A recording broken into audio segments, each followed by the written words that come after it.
Okay, let's talk about representation. Let's talk about agents, bureaus, and managers. We'll talk about the difference. We'll talk about should you have one, do you need one, and when's the right time. So let's get started. So first of all, do you need an agent, a bureau, or a manager? In reality, you don't. You can do everything yourself. There are times when you do need one, and it will vary from person to person. And I suppose part of that, the answer to that question is, when should you seek an agent, a bureau, a manager? Um, I'll go into more depth when I explain to you the definition of the various managers, bureau agents, and how they work. But really, the important thing is to seek representation at the right time. Do not go too early. Do not go when you're not ready. If you're approached by either an agent, a bureau, or manager, that's fine. That means they view you as being ready. But if you're not ready, then don't do it because it will fail. And it potentially, depending on who you go with, it could cost you a lot of money and you could waste a lot of time, especially if you end up with the wrong representation. So you need to be ready. You need to already have some momentum and some level of success. You should not be a beginner. There are some exceptions to that, and we'll go into that shortly.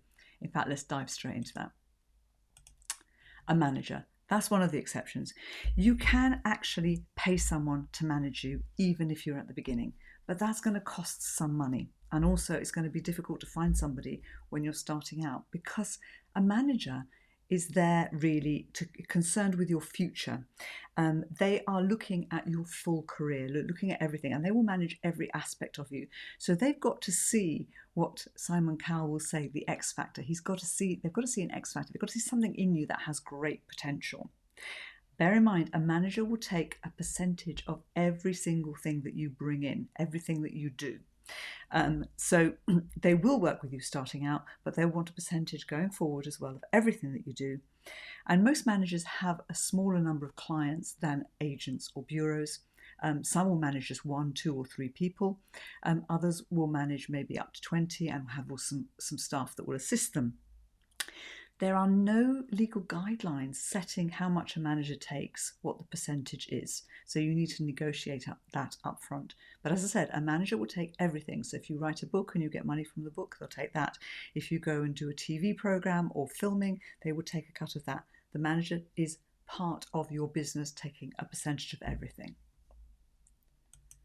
What about an agent? So an agent is all about representing you. They're all about getting business for you. And in fact, Jerry Maguire embodies that. Show me the money, if you've seen Jerry Maguire.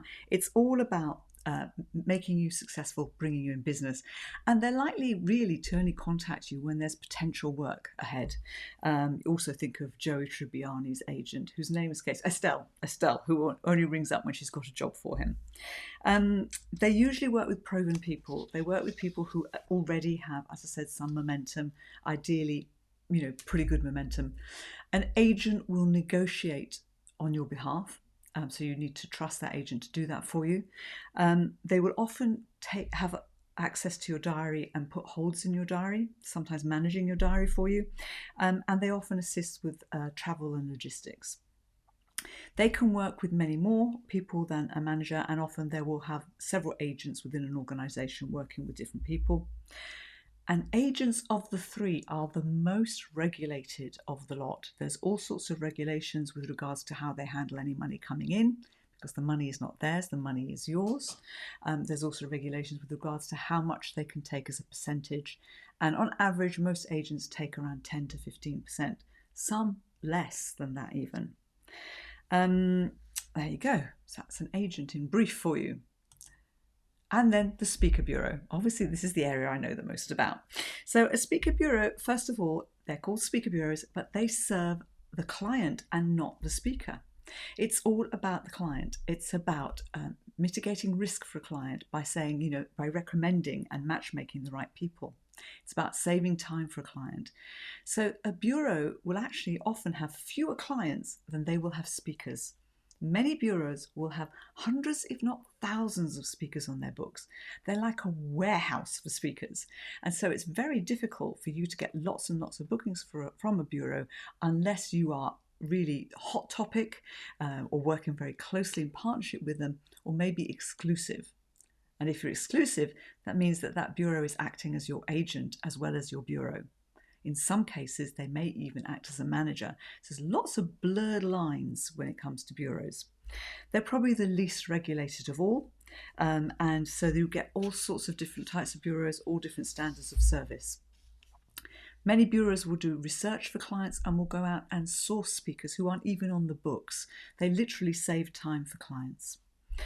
They don't charge a fee for being listed with them. If you're asked to pay a fee, that's not the usual speaker bureau model. That's a different type of model, and you'll need to go deeper to understand how that particular organisation works. They're constantly reviewing new speakers, constantly reviewing materials, so they are so busy, really busy. They tend to work with more established speakers, speakers that have real momentum, or bigger names and celebrities. Now, if you are ready to approach a speaker bureau because you have momentum, maybe you want help taking yourself to the next fee level because you're already fully booked, there is a handout available for you from us, which is how to get listed with a speaker bureau, and you might want to have a look at that. Okay, thank you.